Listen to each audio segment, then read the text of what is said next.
Iglesia Bautista Misionera del Talar le invita a escuchar el siguiente mensaje que edificará su fe.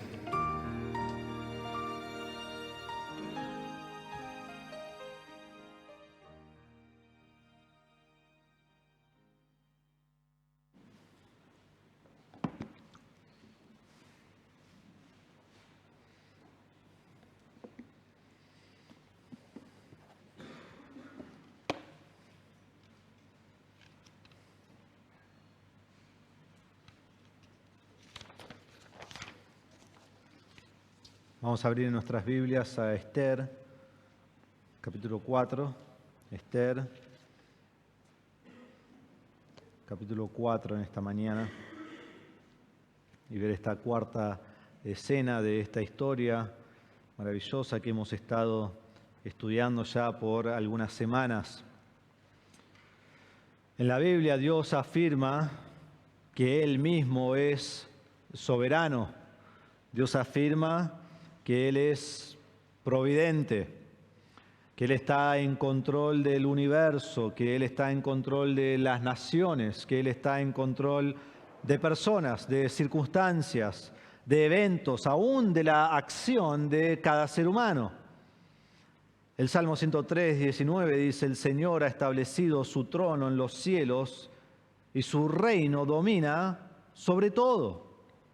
En Lamentaciones 3:37 dice: ¿quién es aquel que habla y así sucede a menos que el Señor lo haya ordenado? Él está en control. Dios reina para siempre. Dios hace como Él quiere, en lo que quiere, con quien quiere.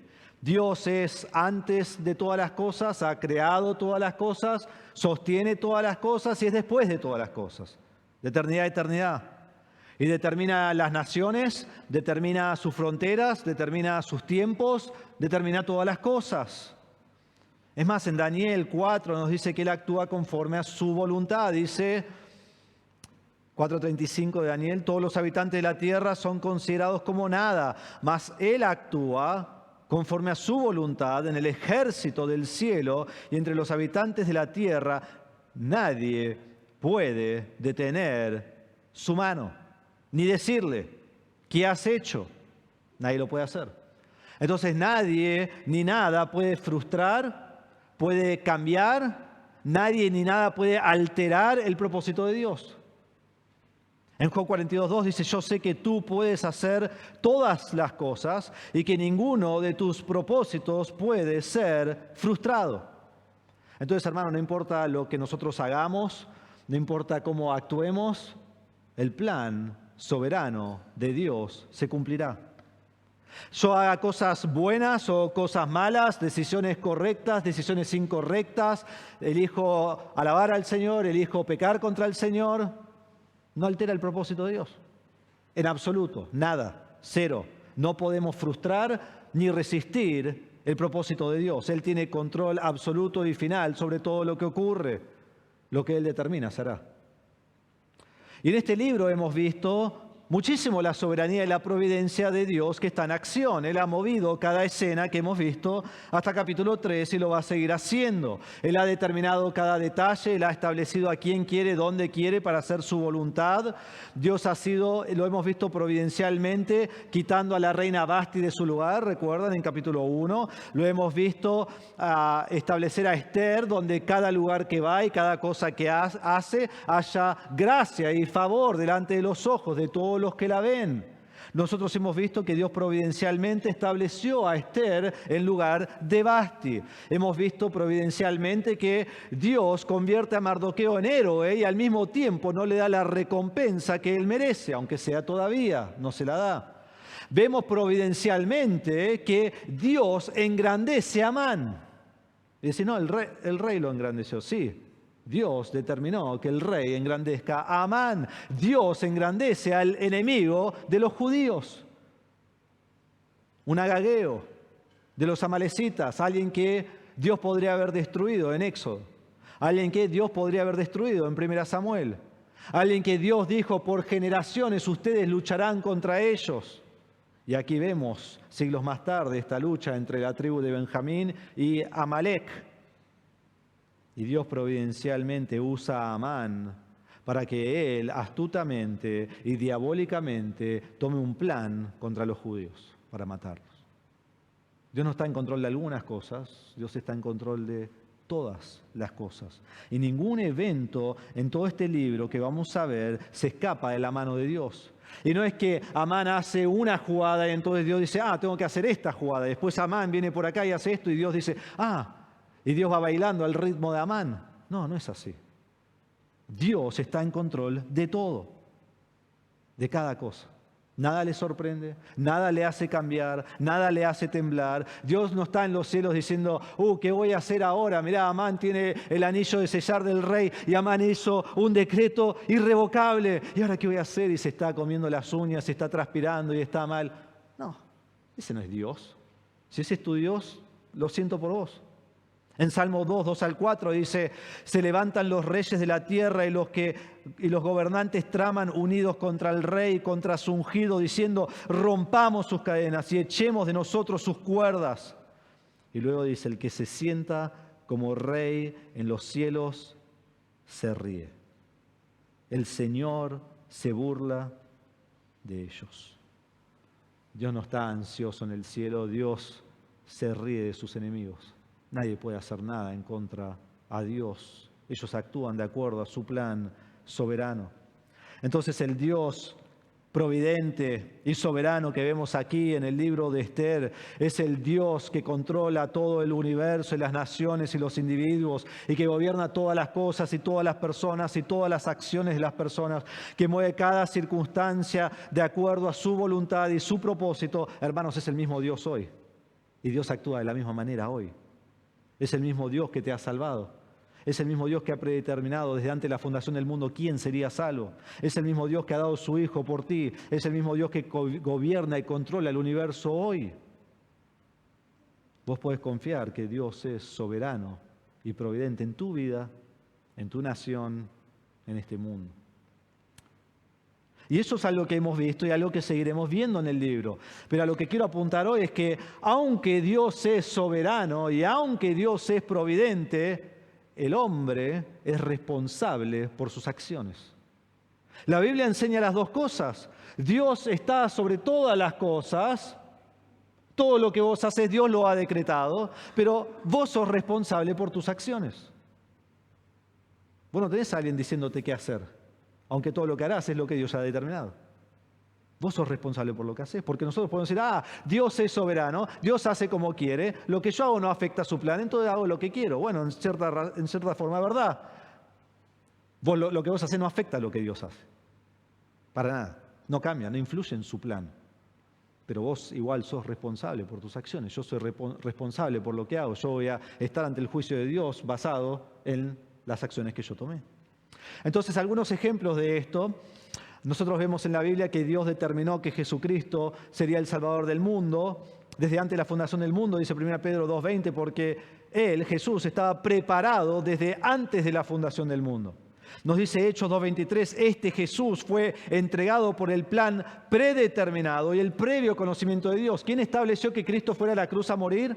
Dios. ¿Cuándo? Antes de la fundación del mundo. Pero ahí en Hechos 2:23 dice también Pedro predicando a los judíos, y ustedes lo clavaron en una cruz por manos de impíos y lo mataron. Sepa pues con certeza toda la casa de Israel que a este Jesús a quien ustedes crucificaron, Dios lo ha hecho Señor y Cristo. ¿Quién es responsable por llevarlo a la cruz? Esos hombres. Entonces vemos a Dios soberanamente actuando y los hombres llevando a cabo su plan en su pecado. Vemos lo mismo en Hechos 4:27, porque en verdad en esta ciudad se unieron tanto Herodes como Poncio Pilato, junto con los gentiles y los pueblos de Israel, contra tu santo siervo Jesús, a quien tú ungiste para hacer con tu mano y tu propósito habían predestinado que sucediera. Entonces, ¿qué hacen? Lo que Dios predestinó, pero son responsables por su pecado. Lo mismo vemos de Judas. Miren lo que dice Mateo 26:24, el Hijo del Hombre, hablando de Jesús, se va según está escrito de él. ¿Y dónde dice que él debe ir? A morir en la cruz. Jesús lo dice una y otra vez. Pero ay de aquel hombre por quien el Hijo del Hombre es entregado. Mejor le fuera a ese hombre no haber nacido. Jesús irá a la cruz, Jesús será entregado. Es el plan de Dios, pero ay de Judas, mejor le hubiera sido no haber nacido. No solo lo vemos en la salvación, no solo lo vemos en los evangelios. Cuando nosotros miramos, por ejemplo, la vida de José. ¿Qué pasa con José? José es aborrecido por sus hermanos y sus hermanos lo venden. Lo quieren matar, pero no lo matan, porque Dios no permite que lo maten. Entonces lo venden, porque Dios determinó que lo vendan. Y cuando lo venden, él se va lejos, a Egipto, ¿no? ¿No es así? Y ellos hacen toda esta maldad, y cuando llegamos al final del libro de Génesis, José dice, ustedes pensaron hacerme mal, pero Dios lo cambió en bien para que sucediera como vemos hoy y se preservara la vida de mucha gente. Dios determinó esto. ¿Cuándo? ¿Cuando lo vendieron? No, si leemos la historia, José tiene sueños de que se van a arrodillar ante él. ¿Cuándo? Antes de que lo vendan. Dios ya había determinado todo esto. Y usa el mal de todos los hermanos y usa todo el bien que hizo José, que daba gloria a Dios en todo y alababa a Dios, en agradar a Dios en sus decisiones. Y usa estas dos cosas y llega a su plan perfecto. Ahora, ¿hay consecuencias por el pecado de los hermanos? Sí. Cuando muere su padre, Jacob, miren lo que dice. Génesis 50:15, al ver los hermanos de José que su padre había muerto, dijeron, quizás José guarde rencor contra nosotros y de cierto nos devuelva todo el mal que le hicimos. Ahora han pasado años, creo que 15, 17 años, no me acuerdo exactamente cuánto, desde que los hermanos ya viven en Egipto y Jacob vive en Egipto y Jacob muere y los hermanos ahí temblando. ¿Qué va a hacer José? ¿Nos va a matar? Consecuencias de su pecado. Pero lo que hizo José y lo que hicieron los hermanos no estorbó el plan de Dios, estaba todo dentro del plan de Dios, pero cada uno es responsable por lo que ha hecho. Y lo mismo podemos decir de Abraham. Dios llamó a Abraham, Dios va a ser una gran nación de Abraham, pero Abraham debía creer y obedecer a Dios. Lo mismo podemos decir de Moisés. Dios llama a Moisés a librar el pueblo de Egipto, pero Moisés debe ir y debe librar el pueblo de Egipto. Y Dios manda a Daniel a vivir en una tierra lejana, en Babilonia, y Daniel debe agradar a Dios en todo lo que él hace. Entonces vemos siempre Dios haciendo todo de acuerdo a su voluntad, y el hombre hace de acuerdo a lo que Dios dice, pero el hombre es responsable por sus acciones. Entonces, Dios en su soberanía y su providencia logrará su voluntad. Nadie estorbará su plan. Ni yo, ni vos. Nadie. Absolutamente nadie. Pero cada uno de nosotros somos responsables por nuestras acciones ante Dios. Asuero es responsable por sus malas decisiones. Amán es responsable por sus acciones abominables. Y vos y yo somos responsables por nuestras decisiones, nuestras acciones, lo que nosotros determinamos hacer con nuestra vida.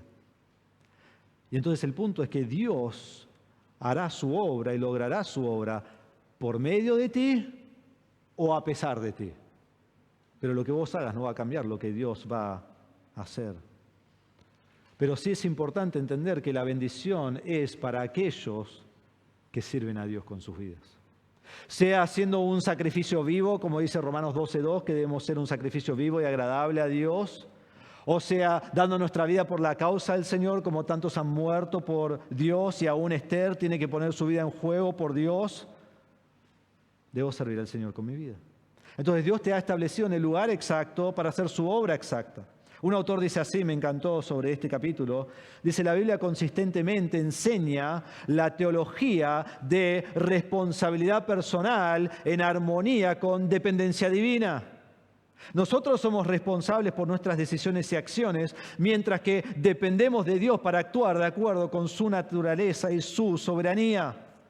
Entonces, mientras Dios te ha colocado en el lugar exacto donde Él quiere que vos estés para su gloria, vos como instrumento de Dios debes determinar diariamente vivir por el Señor. No puedo ni decir, Dios hace todo, no importa lo que yo haga, y tampoco puedo decir, yo hago todo, Dios, yo voy a cambiar tu plan. Entonces, ¿vos estás dispuesto a poner tu vida en juego por Dios? ¿Estás dispuesto a arriesgarlo todo por el Señor? Sea tu trabajo, sea tus placeres, sea tu comodidad. Cuando tenés que tomar decisiones decisivas, ¿buscarás ser usado por Dios? ¿O Dios está 2, 3 pasos más adelante una vez que ya tomé la decisión? Si un día Dios te llama a poner toda tu vida en juego por causa de su nombre, hasta la muerte, ¿lo harías? Hermanos, Dios es soberano, pero nosotros debemos tomar acción en nuestra vida y somos responsables por las decisiones que tomamos. Y el momento ha llegado para Esther, capítulo 4. El momento ha llegado. Ella tiene que decidir si arriesgará todo por el Señor.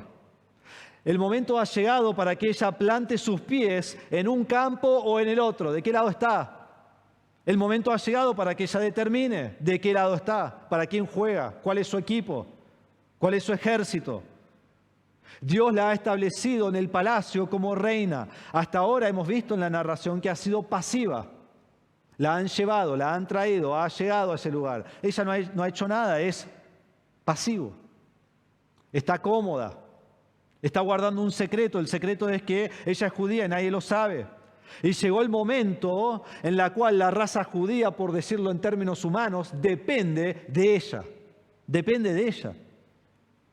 Entonces, ¿ella pondrá en juego su vida para salvar al pueblo? En Esther 4 vemos la armonía perfecta de Dios obrando de acuerdo a su voluntad y la responsabilidad del hombre. Y que el hombre igual decide, la mujer deciden si van a servir a Dios o no. Entonces Dios ha colocado a Esther en una situación específica y ahora Esther debe determinar si será usada por Dios o si le dará la espalda a Dios. O si se quedará callada. O si será indiferente y ora y dice, igual Dios lo va a lograr. No lo tengo que hacer yo. Entonces Esther pondrá en juego su vida por la causa de Dios. Y esta es la escena número 4. En la escena número 4, el título que leí es el versículo 14 a la mitad, que me encanta, y dice así: y quién sabe si para una ocasión como esta tú habrás llegado a ser reina. Escena número 4. Y quién sabe si para una ocasión como esta tú habrás llegado a ser reina. Entonces vamos a leer versículos 1 al 3, y lo primero que quiero que veamos es el lamento amargo del pueblo. Cuando Mardoqueo supo todo lo que se había hecho, rasgó sus vestidos, se vistió de cilicio y ceniza, y salió por la ciudad lamentándose con grande y amargo clamor, y llegó hasta la puerta del rey, porque nadie podía entrar por la puerta del rey vestido de cilicio. En cada una de las provincias y en todo lugar donde llegaba la orden del rey y su decreto, había entre los judíos gran duelo y ayuno y llanto y lamento, y muchos se acostaban sobre cilicio y ceniza. Entonces comienza allí el pasaje y nos dice, cuando Mardoqueo supo todo lo que se había hecho. ¿Qué es lo que sabe Mardoqueo? Todo lo que hemos visto. Mardoqueo sabe que Amán es un agageo. Mardoqueo sabe que Amán ha tramado este plan contra los judíos. Mardoqueo sabe el decreto porque lo ha leído, ha llegado a toda la ciudad de Susa. Mardoqueo sabe que tiene 11 meses para que sean exterminados. El 13 de Adar de ese año morirían. Pero él sabe mucho más que lo que se dice en el decreto. En versículo 6 nos va a decir que él tiene información más íntima de lo que saben todos. Él sabe cuánto le iba a pagar. Sabe que le va a pagar al rey para exterminar a los judíos, y después él sabe la cantidad exacta de dinero que le iba a pagar al rey. Eso era algo que no estaba en el decreto. Si el rey dijo no me tenés que pagar nada. Entonces él tiene información muy íntima. Seguramente también sabe que Amán tiene el anillo de sellar. Si Mardoqueo es una de las personas principales allí ante el rey, va a saber eso también. Él sabe mucho. Y al tener todo este conocimiento de todo lo que está pasando y que van a ser destruidos, miren su reacción. Lo primero que hace es rasga sus vestidos. Fue una señal de dolor. Fue una señal de duelo, una señal de aflicción que demostraba gran amargura. En Números capítulo 14, cuando el pueblo de Israel manda 2 espías a ver la tierra de Canaán y ellos vuelven y hacen que todo el pueblo esté deprimido, que no pueden tomar la tierra, y el pueblo dice, volvamos a Egipto, volvamos a Egipto. Caleb y Josué, 2 de los espías, rasgan sus ropas. En amargura, en dolor, en aflicción por lo que el pueblo elige. Cuando muere Saúl, en el libro de 2 Samuel, David se entera, rasga sus ropas. En el libro de Esdras, lo hemos leído, Esdras 9:3, Cuando el pueblo está casándose con naciones paganas y Esdras se entera, rasga sus ropas en duelo, en aflicción. Y esto no era algo solo que hacían los judíos, los persas también tenían esta misma costumbre de rasgar sus ropas. Nos dice el historiador Heródoto, un griego, que cuando los persas en el año 480 perdieron una guerra en Salamina contra los griegos, los persas rasgaron sus ropas. Entonces era algo común en el imperio aún que rasgaran sus ropas, no era que este tipo era un loco, era algo que hacían. Ahora hoy si lo haces quizás sos un loco, ¿no? Pero en ese tiempo no, era así. Entonces expuso su tristeza, expuso su angustia, expone su dolor. Esto es su reacción a lo que él ha escuchado. Y luego dice que se vistió de cilicio y ceniza. Cilicio era una tela de camello o una tela de cabra, la cual ellos tenían como una vestimenta y se la ponían sobre sí mismos para mostrar dolor también. Con eso tenían la ceniza, que la ceniza la ponían sobre su cabeza o la ponían en el suelo y se sentaban arriba de la ceniza o se acostaban arriba de la ceniza. Y se asociaba todo esto con el dolor y la angustia y el lamento y la tristeza. Y también lo hemos visto en muchos lugares. ¿Recuerdan cuando estudiamos Nehemías, capítulo 9? Luego que el pueblo pasa todo un mes estudiando la palabra, dice que se reunieron con cilicio y ceniza. Y pasan el día leyendo la palabra y pasan el día confesando sus pecados y hay gran lamento.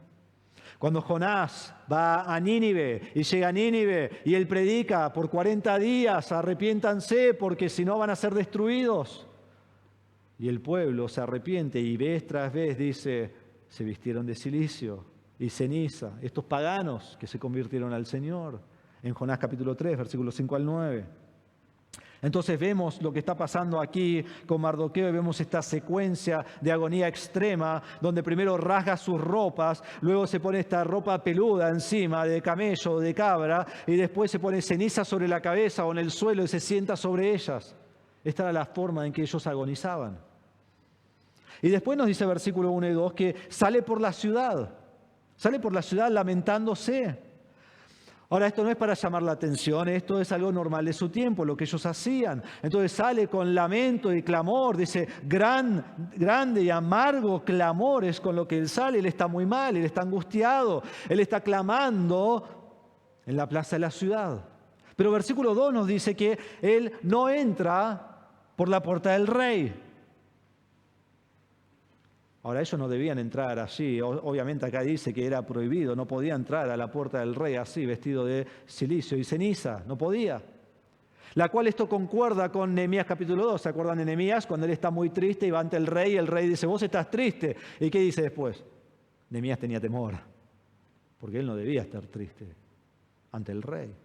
Entonces, Mardoqueo está en toda esta angustia, pero aún en su angustia él no entra a donde él no debe entrar, vestido como él está vestido.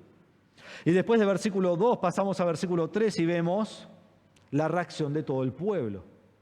No solo la reacción de Mardoqueo al escuchar estas noticias, pero ahora la reacción del resto del pueblo. Y miren cómo reacciona todo este pueblo.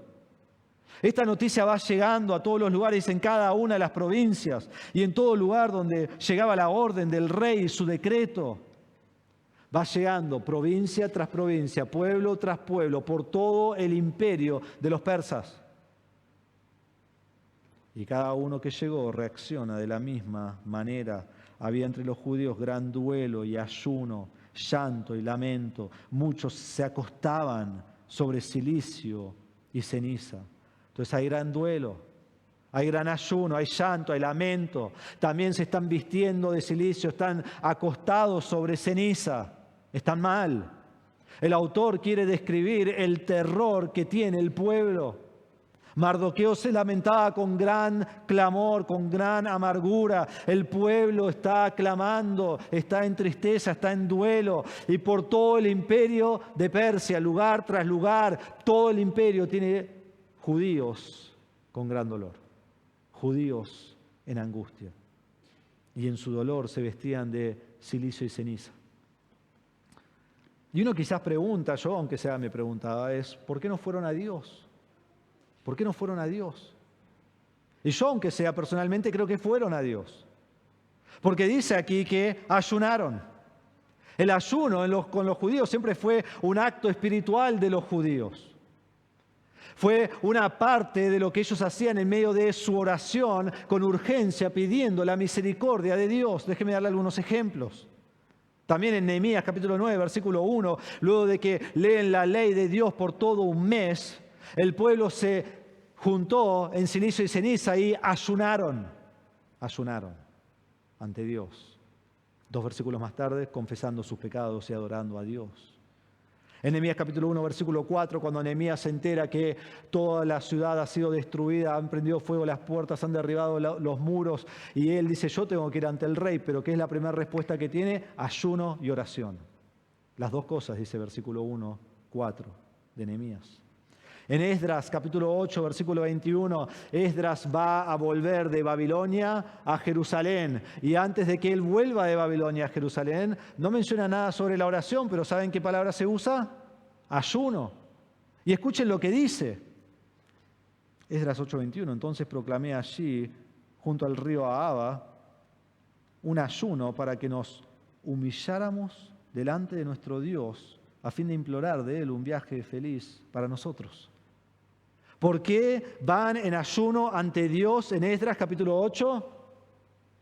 Para implorar la misericordia de Dios sobre sus vidas, humillándose ante Dios. Y vemos aquí lo que es el ayuno.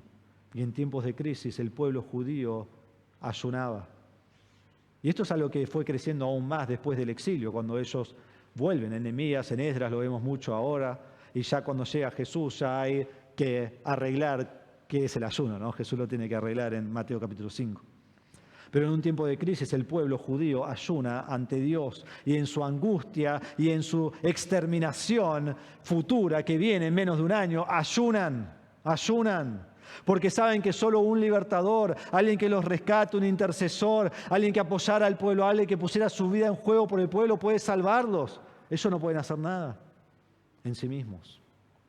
Y cuando leemos versículos 1 al 3, debemos tener mucho cuidado de juzgar al pueblo por lo que hace. Porque lo más fácil es decir, no confían en Dios, mirá cómo actúan estos. Son unos tontos. Primero hay que entender que esta era la manera que ellos expresaban su lamento y su dolor. Pero mientras hacen esto pueden confiar en Dios, en el rescate de Dios. Una cosa no excluye la otra. Y tampoco debemos pensar que ellos no creen en las promesas de Dios, porque cuando llegamos a versículo 14, vamos a ver que Mardoqueo va a decir, Esther, si vos no haces esto, Dios va a traer rescate por otro lado. Pero ¿estás seguro de una cosa, Mardoqueo? Dios va a traer rescate. Entonces esto no significa que ellos no creían que Dios los podía rescatar. Pero quiero que pienses en esto. Si vos hoy vas a tu casa y ponele a las 2, 3 de la tarde, te llega un mail y dice, vamos a matar a todos los cristianos. En 11 meses los matamos. Está firmado. Es lo primero que va a hacer el presidente nuevo. ¿Sí? Va a matar a todos los cristianos. Te van a matar a vos, van a matar a tus hijos, van a matar a tus nietos, van a matar a tus abuelos, van a matar a todo cristiano que esté vivo. Y aún vamos a matar a ellos que son de familiares de cristianos. Los matamos a todos. No hay más descendencia. ¿Cómo reaccionás? Ay, gloria al Señor. Voy a llegar al cielo. ¿No vas a reaccionar así? Sí, porque nunca te pasó y a mí tampoco.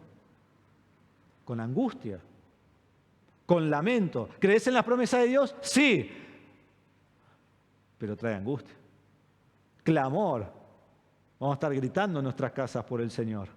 Vamos a estar tirados en el piso orando, con miedo, con temor, yendo al Señor en oración. Y unos dicen, no practicamos ayuno en la iglesia. Ahí vas a practicar ayuno. Vas a dejar de comer, vas a orar todo el día, vas a tener temor. Pero todas esas emociones no quitan que igual dependes del Señor. ¿Entienden? Entonces decimos acá, ¿no creyeron en las promesas de Dios? Sí. Pero Dios podría haber exterminado a la mayoría de los judíos e igual cumplir con su promesa. Así lo hizo en la Segunda Guerra Mundial. Mató a un montón. Igual sigue con su promesa. Entonces el clamor es apropiado. Pero en su ayuno, en su clamor, debían estar dependiendo de Dios. Y en tu dificultad es lo mismo. Tu clamor no es pecado, tu angustia no es pecado, tu tristeza no es pecado, es apropiado. Si muere alguien cercano, mi familia, yo no lloraré. No, ¿cómo no llorar así? ¿Tenés angustia? Y como hermanos en Cristo debemos acompañarte. Pero en medio de eso dependemos en el Señor. Entonces vemos el lamento amargo del pueblo. Segundo, vemos el ruego persuasivo de Mardoqueo. Y lo vemos en versículos 4 al 8. Dice, vinieron las doncellas de Estés y sus eunucos y se lo comunicaron. Y la reina se angustió en gran manera. Y envió ropa para que Mardoqueo se vistiera y se quitara el cilicio de encima, pero él no la aceptó. Entonces Ester llamó a Atac, uno de los eunucos que el rey había puesto a su servicio, y le ordenó que fuera a Mardoqueo para saber qué era aquello y por qué. Y salió a Atac, a donde estaba Mardoqueo, en la plaza de la ciudad, frente a la puerta del rey. Y Mardoqueo le informó de todo lo que le había acontecido y la cantidad exacta de dinero que Amán había prometido pagar a los tesoros del rey por la destrucción de los judíos. Le dio también una copia del texto del decreto que había sido promulgado en Susa para la destrucción de los judíos, para que se la mostrara a Ester y le informara y le mandara que ella fuera al rey para implorar su favor y para interceder ante él por su pueblo.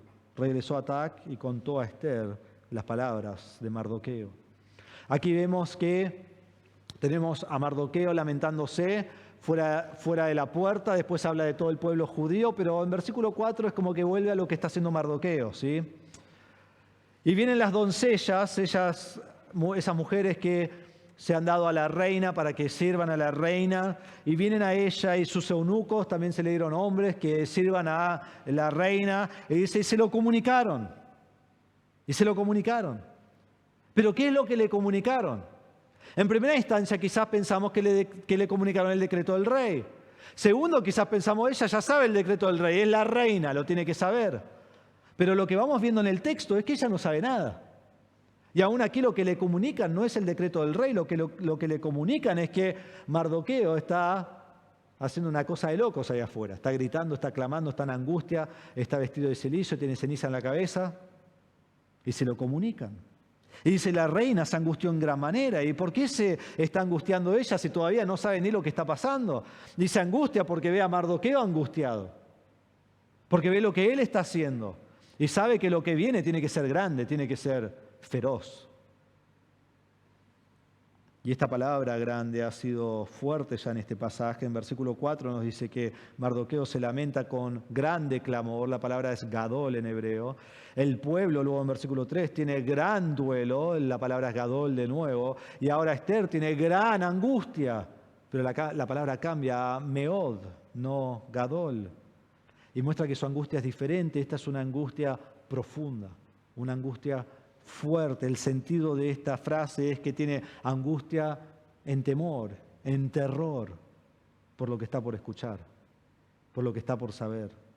Y entonces manda ropa a Mardoqueo y dice, quítate este cilicio y vestite de esto. No nos dice por qué, algunos creen que para que él pueda entrar a hablar con ella, pero no hemos visto que ellos se hablan nunca hasta ahora en el libro, entonces no sé por qué dirían eso, pero quiere que se cambie, quizás aunque sea para que pueda entrar a la puerta del rey, pero él rehúsa hacerlo. Entonces Ester llama a Atac, uno de sus eunucos, quizás el más confiable de todos los que tiene, y lo manda a él para escuchar de Mardoqueo lo que está pasando. Ahora va a ser muy interesante que Ester ha guardado su secreto de que es judía, pero algunas personas saben que es judía. Atac sabe que es judía, las doncellas saben que es judía. Quizás a este punto no saben, pero 3 versículos más tarde lo van a saber. Entonces hay personas dentro del pueblo que saben que ella es judía. Y eso es importante para lo que nos habla todo el contexto de este pasaje en capítulo 4. Pero manda a este hombre en el cual ella confía para que él sea el intermediario de esto. Él es su WhatsApp, ¿sí? Le van a hablar a él va a mandar el mensaje, a ella le van a aparecer las 2 tildes, después le va a mandar a él, va a aparecer en azul, así, ¿no? Hasta que se bloqueen. Entonces, él es el que va a mandar el mensaje, él es el que lo va a llevar de un lado a otro.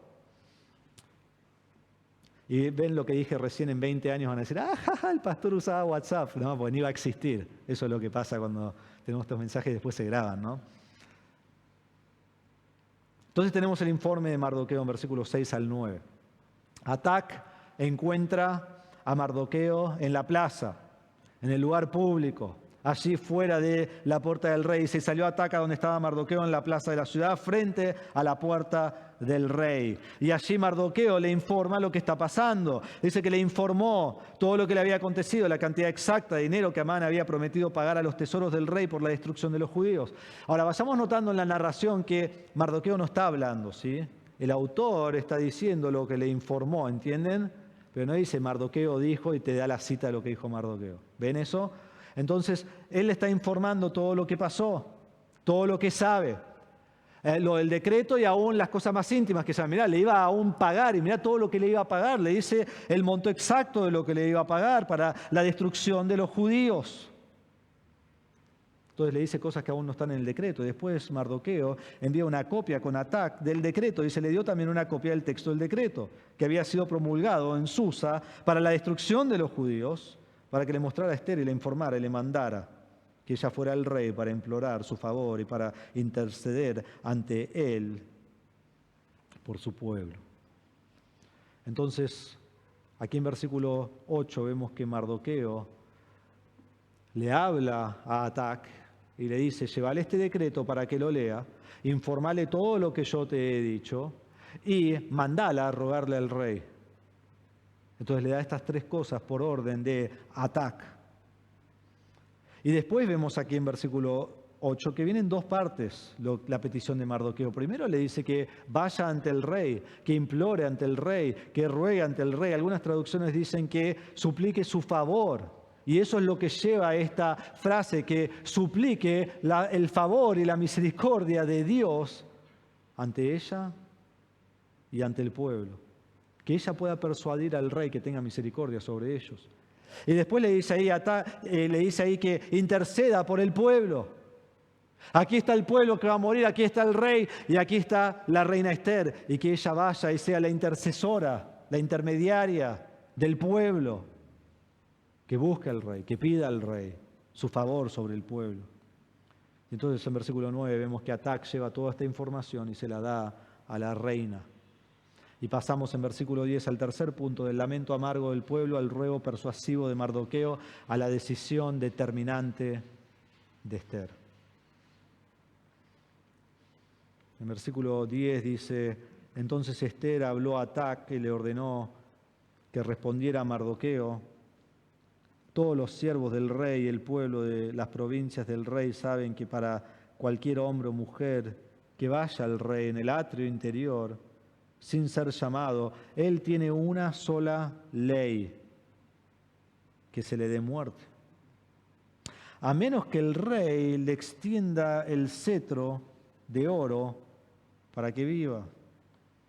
Y yo no he sido llamada para ir al rey por estos 30 días. Y contaron a Mardoqueo las palabras de Ester. Aquí tenemos la respuesta de Ester a lo que ha sucedido. Pero primero quiero que entiendan, porque esto es muy importante para la narración y cuando leemos las narraciones en la Biblia, que el texto ha cambiado de tercera persona a primera persona. ¿Lo vieron? Y realmente casi todo el libro ha sido así, pero especialmente en esta escena. El autor está diciendo todo lo que está pasando, el autor está contando la historia, pero aquí llegamos a versículo 11 y dice, y le ordenó que respondiera a Mardoqueo, versículo 11, citas. Dicen las palabras exactas de Ester. El autor ya no está diciendo, bueno, le informó que ir ante el rey lo puede causar muerte. No, habla Ester. Y Ester habla por primera vez en toda la narración. Ester no ha hablado hasta aquí.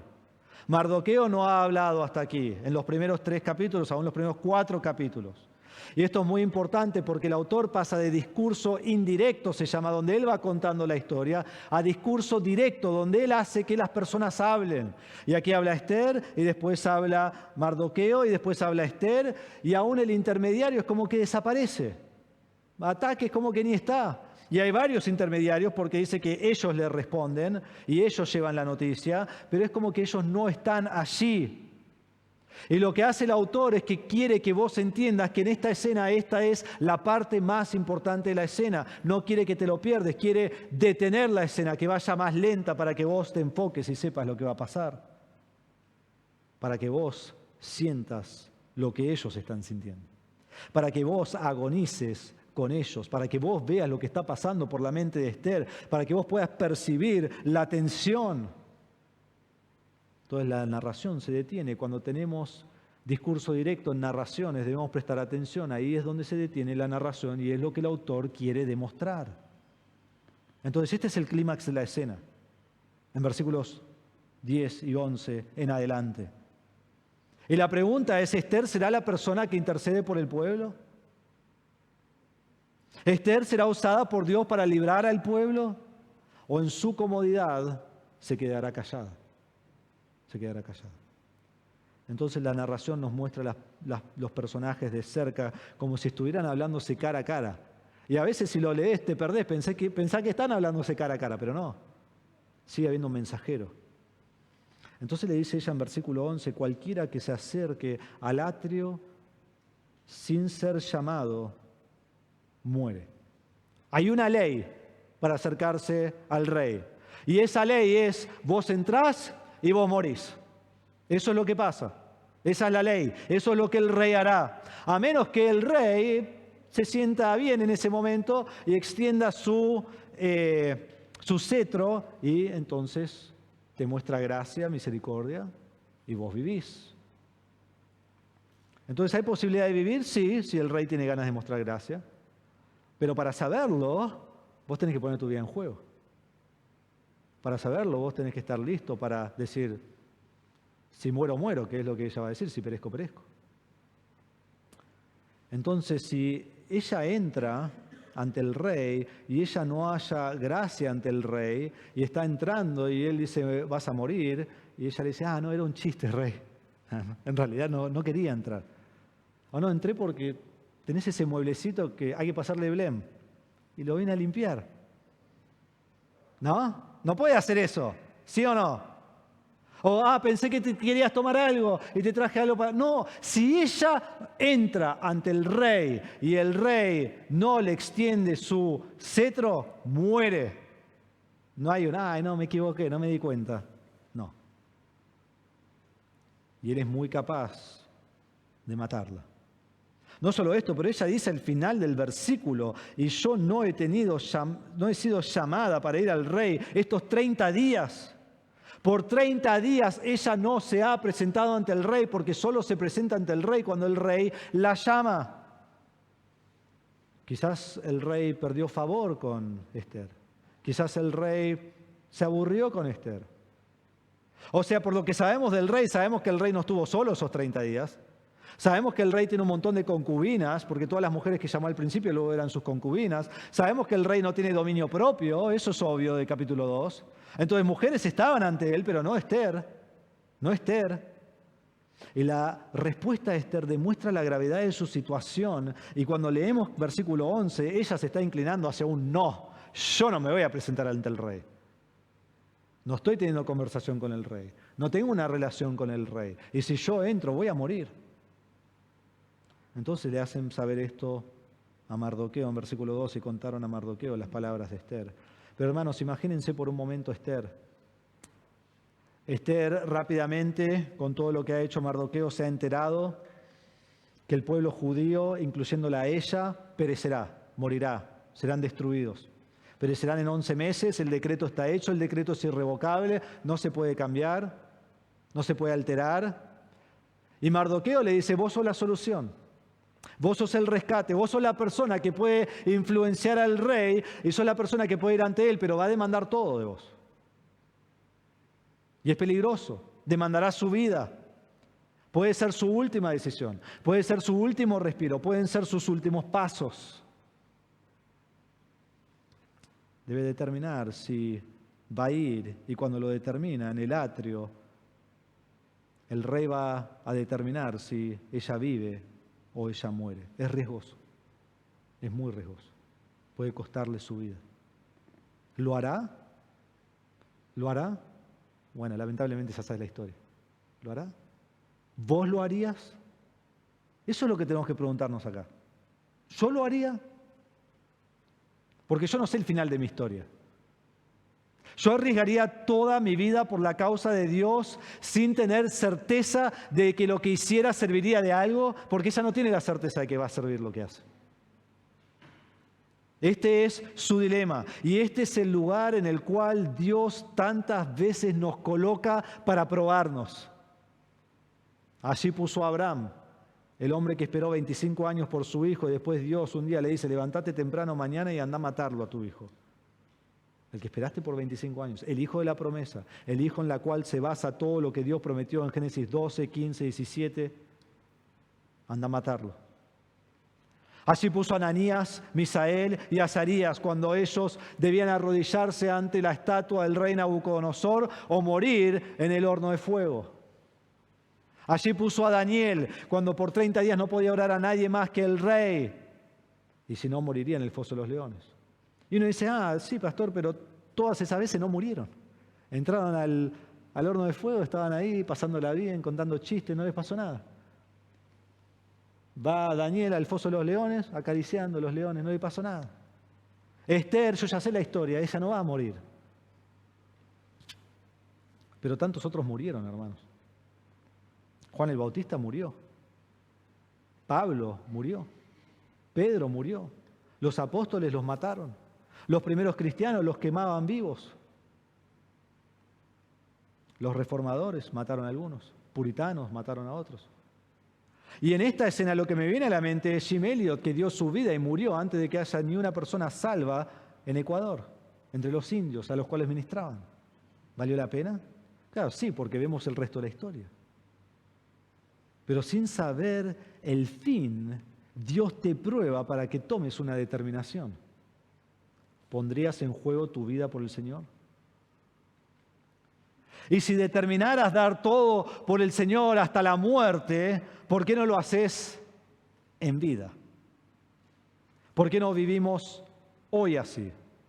¿Por qué vivimos la vida cómoda, indiferente a Dios? ¿Y por qué vivimos con el placer del pecado? ¿Y por qué vivimos sin dar todo a Dios cada día de nuestras vidas, cada momento? Porque la verdad, hermanos, es que es re fácil decir que yo daría mi vida por el Señor si me causara morir, porque no es nuestra situación. Ninguno de nosotros estamos en riesgo hoy aquí en la iglesia de que vengan y nos maten porque somos cristianos. No. Vos salís a predicar el Evangelio, no estás en la situación de que te van a matar porque sos un cristiano y van a buscar a tu familia porque son cristianos y mataron. No. Entonces decimos: sí, yo moriría por el Señor. Claro, porque no es nuestra situación. Pero si estoy dispuesto a morir por el Señor, ¿estoy dispuesto a vivir por Él? Porque a eso sí nos llamó Dios en nuestra cultura, en nuestra nación, en donde nosotros vivimos. ¿Y estás dispuesto? A hacer como dice Romanos 12, 1 y 2, por tanto, hermanos, les ruego por las misericordias de Dios que presenten sus cuerpos como sacrificio vivo, santo, aceptable a Dios, que es el culto racional de ustedes, y no se adapten a este mundo, sino transfórmense mediante la renovación de su mente para que verifiquen cuál es la voluntad de Dios, lo que es bueno y aceptable y perfecto. Eso es lo que Dios demanda de nosotros, no que llevemos un sacrificio muerto ante Dios, sino que nosotros seamos sacrificios vivos. Que nosotros seamos santos como Él es santo. Que toda nuestra manera de vivir sea santa. Que seamos agradables a Dios. Que renovemos continuamente nuestra mente, haciendo lo bueno y agradable y perfecto. Y uno dice: bueno, eso es más difícil que morir por el Señor. Quizás, pero a eso nos llamó el Señor. Y si un día nos llama a morir por Él, bien, pero hoy no es nuestra situación. Me llama a vivir por Él. Entonces, aún en versículo 11, quizás leemos el 11 y juzgamos a Esther y decimos: dale, Esther, hacelo, te va a salir bien. Te adelanto el próximo, te doy el spoiler, ¿no? El final. Está todo bien. Yo te doy el spoiler de tu vida, también está bien. Vivas o mueras por el Señor, si das todo por el Señor, termina bien. ¿Pondrías en juego tu vida por Dios? Entonces, ¿cómo das tu vida por Él hoy? Vemos la confrontación de Mardoqueo en versículos 13 y 14. Y se ve la teología de Mardoqueo aquí en 3 partes y se ve su confianza en Dios, que sabe que Dios es fiel a sus promesas. Y se ve la soberanía de Dios en lo que Él dice. Mírenlo conmigo, versículo 13. Entonces Mardoqueo les dijo que respondieran a Esther. Y ahí tenemos, ¿no?, varias personas que están llevando estos mensajes. No pienses que estando en el palacio del rey, solo tú escaparás entre todos los judíos. Porque si permaneces callada en este tiempo, alivio y liberación vendrán de otro lugar para los judíos, pero tú y la casa de tu padre perecerán. Y quién sabe si para una ocasión como esta tú habrás llegado a ser reina. Lo primero que le dice Mardoqueo es, no escaparás por estar en el palacio del rey. El mundo se enterará de que sos judía. Ahora, esto no significa que él va a salir por todos los lados y decir, Esther también, Quizás es una rata Mardoqueo lo hace, pero no es lo que dice. Pero sabemos que Atac sabe, sabemos que las doncellas saben, y sabemos que va a salir eso, se va a filtrar en algún momento. Y dice, vos no pienses que vos vas a escapar por estar ahí, tan protegida y tan bien, y a vos no te va a pasar nada. No, vos también vas a morir.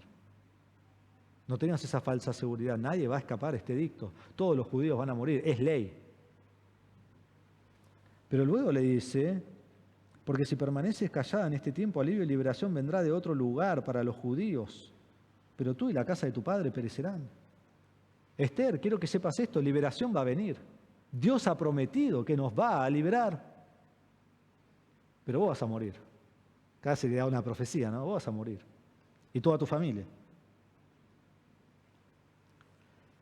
Hermanos, versículo 14 es muy importante para versículos 1 y 2, porque muestra que él confiaba en Dios. Él sabía que Dios les iba a dar alivio y liberación, lo dice acá. Entonces él no creía que era el fin de la raza judía. Él no creía que todos iban a ser exterminados. Él conocía las promesas de Dios y él sabía que iba a ser cuidado. Y Esther ahora debía decidir si ella va a hacer lo que le dice Mardoqueo como ha hecho hasta ahora o si ella se va a quedar callada. Pero miren lo que él le dice. Vos hacés lo que tengas que hacer, pero Dios nos va a librar.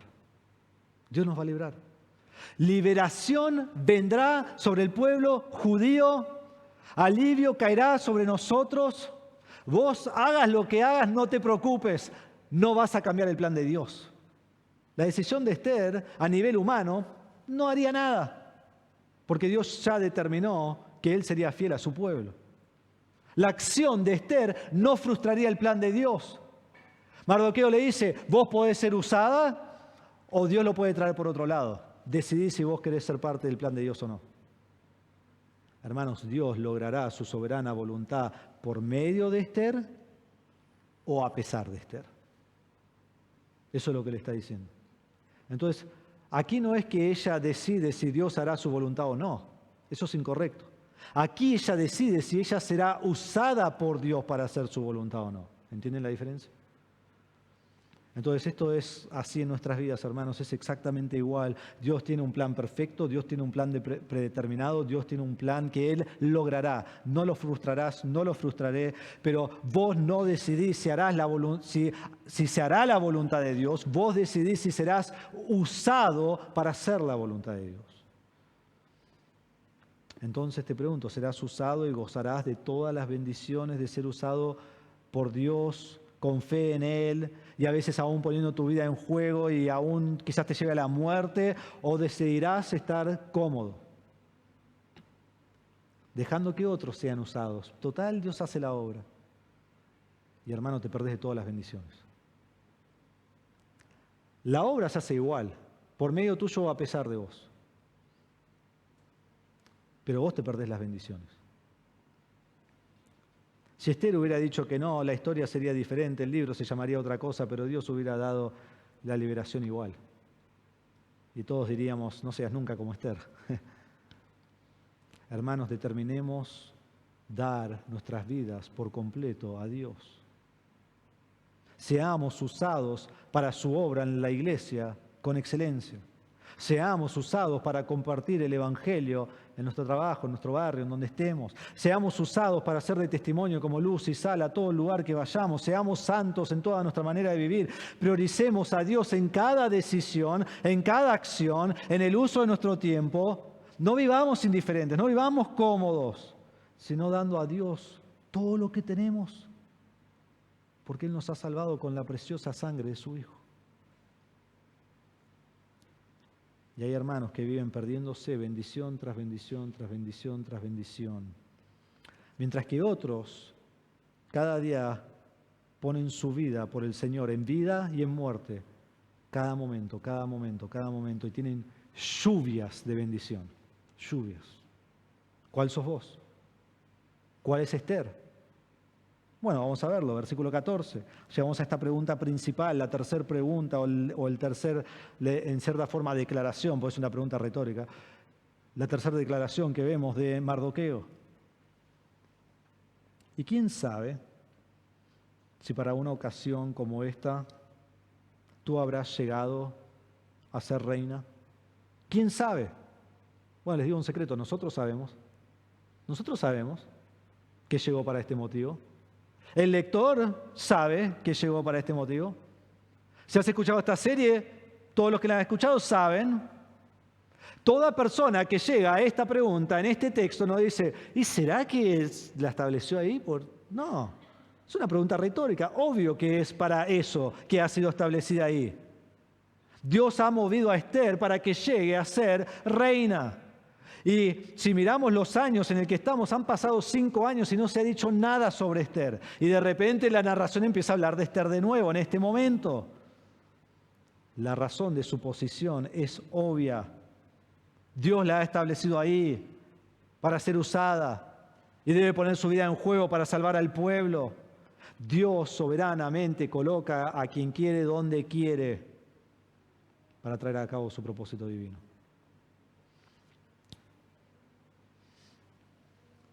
Este es el propósito del libro que pone allí a esta mujer para que salve al pueblo. Y es el propósito de Esther. Dios la ha establecido ahí. Y la pregunta es, ¿qué hará? ¿Qué hará? Pero nosotros ya sabemos qué va a hacer Esther. Conocemos el libro. Pero pensá en tu situación. Pensá en tu vida. Pensá en tus circunstancias, en tu trabajo, en tu escuela, en tus pruebas, en tus dificultades, en todo lo que está a tu alrededor cada día y lo que sufrís y lo que pasás. Quizás llegaste a este punto por tu pecado. Quizás llegaste a este punto por ser fiel al Señor. Quizás llegaste a este punto simplemente porque Dios obró en la manera que obró para que vos estés donde estás, en este mismo momento. Pero sea donde sea que estés, sea cual sea tu circunstancia, debes entender que Dios lo ha establecido así. Dios lo ha establecido así. Y podés hacer la misma pregunta, no de Esther, sino de tu propia vida. ¿Quién sabe si Dios te ha colocado en tu situación para una ocasión como esta? Y la respuesta como Esther es obvia. Absolutamente Dios te ha colocado donde estás para que le sirves y le agrades en una ocasión específica. Absolutamente. La pregunta no es solo para Esther, la pregunta es para nosotros. Y no puedo responder afirmativamente por Esther y decir, no, en el mío Dios se equivocó. No. Te ha puesto en la familia que estás, en el trabajo que estás, en la escuela que estás, en el barrio que estás, en el país que estás, en la iglesia que estás, para que vivas para Él. La pregunta es retórica, la respuesta es obvia, pero la aplicación es profunda. Entendiendo esto, entendiendo la pregunta, ¿das todo por el Señor en tu situación específica? Porque a eso va la pregunta. En fin, al profundizar en la examinación de esta pregunta en nuestro corazón, vos podés decir con toda certeza ante Dios que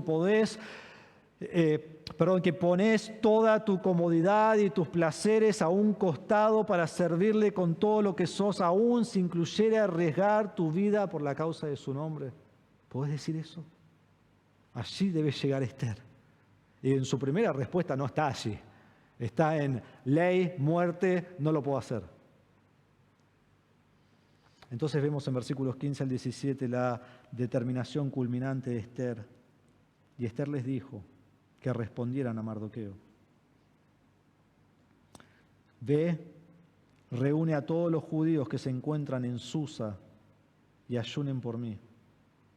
No coman, ni beban por 3 días, ni de noche ni de día, porque en ese tiempo a veces ayunaban solo de día y de noche comían. Ella dice, no, ni de noche ni de día. También yo y mis doncellas ayunaremos. Y así iré al rey, lo cual no es conforme a la ley. Y si perezco, perezco. Y Mardoqueo se fue e hizo conforme a todo lo que Esther le había ordenado. Esta es la determinación culminante de Esther. Mardoqueo reunía a todos los judíos que están en Susa. Reúnanse y ayunen. Ayunen por mí, Ayunen antes que yo vaya al rey, porque me voy a presentar ante el rey. Voy a poner mi vida en juego. Voy a interceder por el pueblo. Lo voy a hacer. Esther sabe que Dios la ha colocado para este momento, en este lugar, para hacer esta tarea y arriesgará su vida por la causa de Dios. Pero antes de hacer esa tarea, irá en dependencia a Dios por 3 días y 3 noches. Y ayunará. En este tiempo van a estar todos los judíos de Susa ayunando, dependiendo de Dios, clamando por la misericordia de Dios. Va a estar Esther con sus doncellas dentro del palacio, ayunando, pidiendo a Dios. Y hermanos, esto es lo que es la vida cristiana para nosotros hoy también. En todo lo que yo tengo que decir, en todo lo que tengo que hacer, yo tengo que ir al Señor. Yo tengo que ir al Señor en oración. Y hay algún momento que yo debo estar en ayuno ante el Señor. Y no solo eso, pero yo necesito que otros estén orando por mí y que otros estén ayunando por mí. Y nos necesitamos unos a otros, orando unos por otros, ayunándonos por otros, animándonos unos a otros, porque estamos todos en el mismo equipo, jugamos para el mismo Dios, para ayudarnos unos a otros. Y nuestra vida cristiana no es solo, individual. No, tenemos que ayudarnos en dependencia unos por otros. Y aquí tenemos todo un pueblo judío dentro de Susa, ayunando porque Esther se va a presentar ante el rey y es probable que muera. Entonces, una vez que ayune por 3 días, nos dice versículo 16, irá al rey. Y ella dice, esto es en contra de la ley. Esto es en contra de la ley. Y si perezco, perezco. No es que Esther es negativa, no es que es depresiva, no es que quiere que tengan lástima por ella, sino que esta es la realidad de su situación. Yo me voy a presentar ante el rey. Si no escuchas más de mí, sabes dónde estoy. Estoy muerta.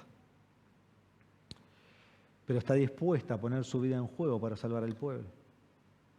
Entonces el versículo 17 dice que Mardoqueo fue y lo hizo. Hasta ahora Mardoqueo ha dado todas las órdenes a Esther y Esther ha obedecido, y ahora Esther da la orden y Mardoqueo obedece. Y él va y él ayuna por ella. Y así cierra la escena número 4. Y hay mucho en el aire cuando cierra la escena número 4.